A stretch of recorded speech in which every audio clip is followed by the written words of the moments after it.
এই কোরআন হযরত জিবরীল এর মাধ্যমে আল্লাহ পাক নাজিল করেছিলেন। কোরআনের কি ছোঁয়া, কোরআন কি এক পরশ পাথর, এর সাথে যার সম্পর্ক হয় সেই শ্রেষ্ঠত্বের মুকুট পরিধান করে।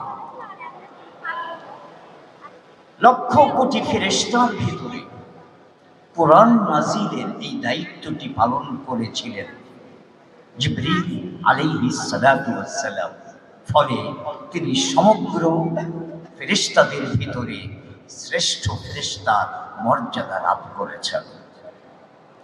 এই কোরআন তিনি নাজিল করেছিলেন বিশ্বনবী হযরত মুহাম্মদুর রাসূলুল্লাহ সাল্লাল্লাহু আলাইহি ওয়াসাল্লামের কাছে। প্রায় 2,24,000 পয়গম্বরের মাঝখানে আমাদের নবী সর্বশ্রেষ্ঠ নবী হিসেবে বরিত হয়েছেন, মর্যাদাবান হয়েছেন। এই কোরআন নাজিল হয়েছিল মক্কা এবং মদিনায়। এই দুটি শহর সারা পৃথিবীর মধ্যে শ্রেষ্ঠ শহরে পরিণত হয়েছে। এই কোরআন নাজিল হয়েছিল রমজান মাসে। 12টি মাসের ভিতরে রমজান মাস শ্রেষ্ঠ মাসের মর্যাদা লাভ করেছে। এই কোরআন নাজিল হয়েছিল লাইলাতুল কদরে, কদরের রাতে। তাই লাইলাতুল কদর এই একটি রাত সারা বছরের সকল রাতের মধ্যে আলফি শাহর, হাজার মাসের চেয়েও শ্রেষ্ঠ রাতের মর্যাদা লাভ করেছে। বলুন না সুবহানাল্লাহ। তাহলে বোঝা যায় আমরা যারা মানুষ, আমরাও তো লক্ষ লক্ষ পয়গম্বর দুনিয়াতে এসেছে, লক্ষ লক্ষ উম্মত অতীতে অতিবাহিত হয়ে গেছে, কিন্তু শ্রেষ্ঠ উম্মতের এই মর্যাদা আপনারা আমরা লাভ করেছি কারণ কোরআন আমাদের কাছে নাজিল হয়েছে। বলুন না সুবহানাল্লাহ। এর দ্বারা কি বোঝা গেল? আল্লাহ যে আমাদেরকে মানুষ হিসেবে সৃষ্টি করেছেন, আমাদের এই মনুষ্যত্বের মর্যাদা এটা রক্ষা পায় কোরআনের দ্বারা। কিন্তু আমি একটা অনুযোগ করে আমার বক্তব্য আজকে শেষ করতে চাই। আমরা বলুন তো, কোরআনের এই যে মর্যাদা, এটা পেয়ে আমরা খুশি না বেজার? আরো জোরে বলুন, খুশি না বেজার?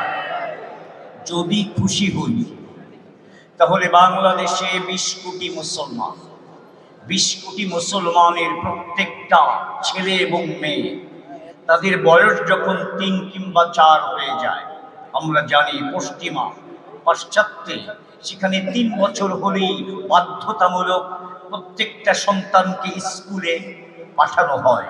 যদি কোনো মা বাবা না পাঠায় তাহলে জেল জরিমানা হয়। ভাইরা আমার, ওরা ওদের নিজেদের মন গড়া শিক্ষা, এটার উপর যদি এমন গুরুত্ব দিতে পারে তাহলে বাংলাদেশে কি এমন একটি আইন হতে পারে না যে বাংলাদেশের প্রত্যেকটা মুসলিম সন্তান, ছেলে হোক কিংবা মেয়ে হোক, 3 কিংবা 4 বছর বয়স যখন হবে তখন কোরআনের নুরানি প্রতিষ্ঠানে তাদেরকে ভর্তি করা বাধ্যতামূলক? কি বলেন? এই আইন হতে পারে না?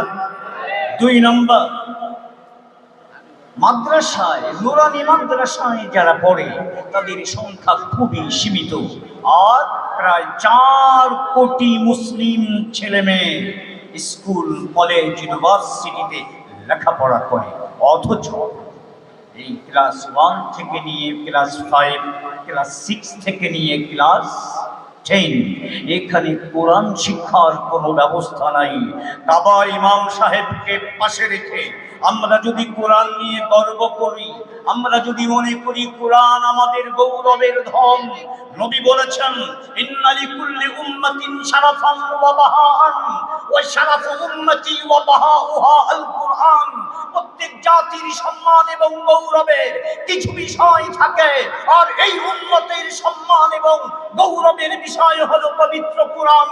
আমি জিজ্ঞেস করতে চাই, বাংলাদেশে যত রাজনীতিবিদ আছেন, যারা অতীতে এই দেশ শাসন করেছেন, যারা ভবিষ্যতে এই দেশ শাসন করতে চান, আপনারা বলুন, এই কোরআন আমাদের গর্বের বিষয়, এটা কি আপনারা স্বীকার করতে রাজি আছেন? কোরআনের চেয়ে গর্বের আর কোন বিষয় আছে?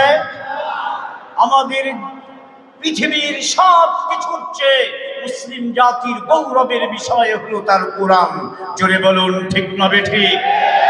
সুতরাং আমাদের সমাজ এবং রাষ্ট্রের সর্বত্র কোরআনের কর্তৃত্ব থাকতে হবে। অত্যন্ত লজ্জার বিষয়, বাংলাদেশ সংখ্যাগরিষ্ঠ মুসলিম দেশ, অথচ এই দেশের পরিচালনার মূলনীতি সংবিধানে লেখা আছে, সেখানে ধর্ম নিরপেক্ষতা, ওখানে কোরআনের কোনো স্থান নেই, ইসলামের কোনো স্থান নাই। 20 বছর, 53-54 বছর ধরে আমরা স্বাধীন হয়েছি, এখনো আমরা মাথা উঁচু করে দাঁড়াতে পারছি না। যারা আমাদের উন্নতি দান করবার ওয়াদা করে বিভিন্ন সময় পরিচালনায় আসছেন, তারা এমন ভাবেই ব্যক্তির উন্নতি করেন, দেশের মানুষকে এমন ভাবেই তারা নিগৃহীত করেন যে বিপদ যখন এসে যায় তখন তারা আর দেশেও অবস্থান করতে পারেন না, বিদেশে পালিয়ে যেতে হয়। বলুন ঠিক না বেঠিক? এর জন্য দায়ী আমাদের দেশের শাসন ব্যবস্থা। এই জন্য কাবা ইমামকে পাশে রেখে আজকে আমরা একটা দাবি তুলতে চাই, আমাদের রাষ্ট্র পরিচালনায় এই কোরআন এবং ইসলামকে অন্যতম মূলনীতি হিসাবে ঘোষণা করতে হবে।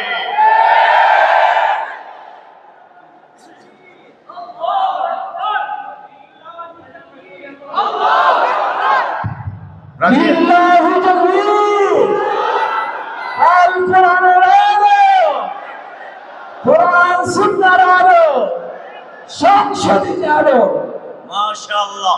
ভাইরা আমার, এবার শুনুন, মুসলিম জাতি এই পৃথিবীকে শাসন করেছে 1200 বছর। হযরত ওমর শাসক ছিলেন, কোরআনের ভিত্তিতে তিনি রাষ্ট্র পরিচালনা করতেন। তখন সারা পৃথিবীর সকল জাতি আমাদেরকে ভয় করত। আর যেদিন থেকে আমরা শাসন ব্যবস্থা থেকে কোরআনকে বিদায় করেছি, সেদিন থেকে আমরা ইহুদি খ্রিস্টানদেরকে ভয় করা আরম্ভ করেছি। বলুন ঠিক না বেঠিক? আবার আমাদেরকে কোরআন জীবনের সর্বত্র, কেউ অবশ্য বলে যে কোরআনের সাথে রাষ্ট্রের সম্পর্ক নাই, এটা কোরআনের ব্যাপারে অজ্ঞতা